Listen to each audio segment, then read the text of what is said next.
അസ്സലാമു അലൈക്കും വറഹ്മത്തുള്ളാഹി തആല വബറകാതുഹു. ഇന്ന് നിങ്ങളെ പരിചയപ്പെടുത്തുന്നത് ഒരു അത്ഭുതകരമായിരിക്കുന്ന ഇസ്മിനെ കുറിച്ചാണ്. ബഹുമാനപ്പെട്ട യൂസുഫ് നബി അലൈഹിസ്സലാം, യൂസുഫ് നബിയുടെ ചരിത്രം നമുക്കറിയാം. യൂസുഫ് നബി അലൈഹിസ്സലാം കിണറ്റിൽ അകപ്പെട്ടു. തൻ്റെ സഹോദരന്മാരെല്ലാവരും യൂസുഫ് നബിയെ വഞ്ചിച്ച് കൊണ്ടുപോയി കിണറ്റിലെറിഞ്ഞ സംഭവം നമുക്കറിയാം. ആ കിണറ്റിൽ അകപ്പെട്ട യൂസുഫ് നബി അലൈഹിസ്സലാം അവിടുന്ന് ചൊല്ലിയ ഒരു ദിക്റുണ്ട്. ഇന്ന റബ്ബി ലത്തീഫുൻ ലിമാ യശാ, ഇന്ന റബ്ബി ലത്തീഫുൻ ലിമാ യശാ. നിശ്ചയം എൻ്റെ റബ്ബ് അവൻ ഉദ്ദേശിച്ചവർക്ക് കരുണ ചെയ്യുമെന്നർത്ഥം വരുന്ന ആ ഇസ്മിനെ, ആ ദിക്റിനെ മഹാനവറുകൾ കൂടുതൽ പാരായണം ചെയ്തപ്പോൾ അത്ഭുതകരമായി കിണറ്റിൽ നിന്ന് രക്ഷപ്പെട്ടു.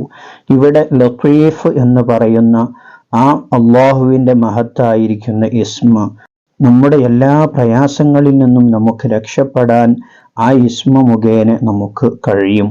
ഒരു ദിവസം 129 തവണയെങ്കിലും ആ ഇസ്മ നമ്മുടെ ജീവിതത്തിൽ നിത്യമായി നാം കൊണ്ടു നടക്കണം.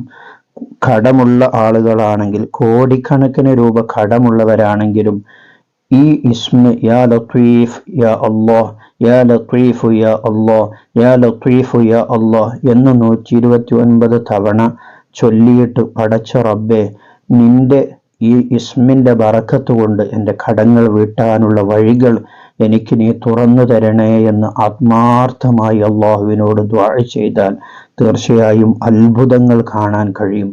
അത്രമാത്രം ഫലമുള്ള ദിക്റാണ് യാ ലത്തീഫ് എന്നുള്ള ദിക്ർ.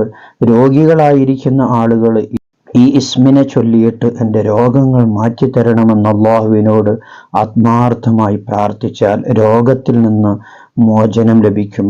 അള്ളാഹു തആല നമ്മുടെ എല്ലാ പ്രയാസങ്ങളും രോഗങ്ങളും അള്ളാഹു തആല നമുക്ക് നീക്കി തരുമാറാകട്ടെ. എന്ത് വിഷമമാണെങ്കിലും ഏത് പ്രയാസമാണെങ്കിലും ഈ ഇസ്മ ആത്മാർത്ഥമായി നാം ചൊല്ലുക. നമ്മുടെ ഉദ്ദേശം മനസ്സിൽ കരുതി, എന്ത് ഉദ്ദേശമാണോ നമുക്ക് നേടിയെടുക്കേണ്ടത് ആ ഉദ്ദേശം മനസ്സിൽ കരുതിയിട്ട് ആത്മാർത്ഥമായി നാം ചൊല്ലുക. അല്ലാഹു തആല സ്വീകരിക്കും.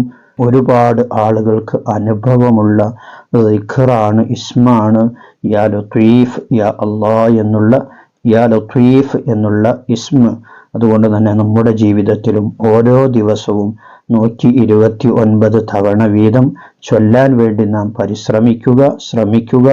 അല്ലാഹു തആല നിലനിർത്താൻ നമുക്ക് തൗഫീഖ് നൽകുമാറാകട്ടെ. വീഡിയോക്ക് നിങ്ങൾ ഒരു ലൈക്ക് ചെയ്യുക. നിങ്ങളുടെ പ്രിയപ്പെട്ടവരിലേക്കൊക്കെ വീഡിയോ ഷെയർ ചെയ്തു കൊടുക്കുക. ഒരു മാഷാ അല്ലാഹ് കമൻറ്റ് ചെയ്യാൻ വേണ്ടി ശ്രദ്ധിക്കണേ. അല്ലാഹു തആല നമ്മെ എല്ലാവരെയും അവൻ്റെ വിജയികളിൽ ഉൾപ്പെടുത്തി അനുഗ്രഹിക്കുമാറാകട്ടെ.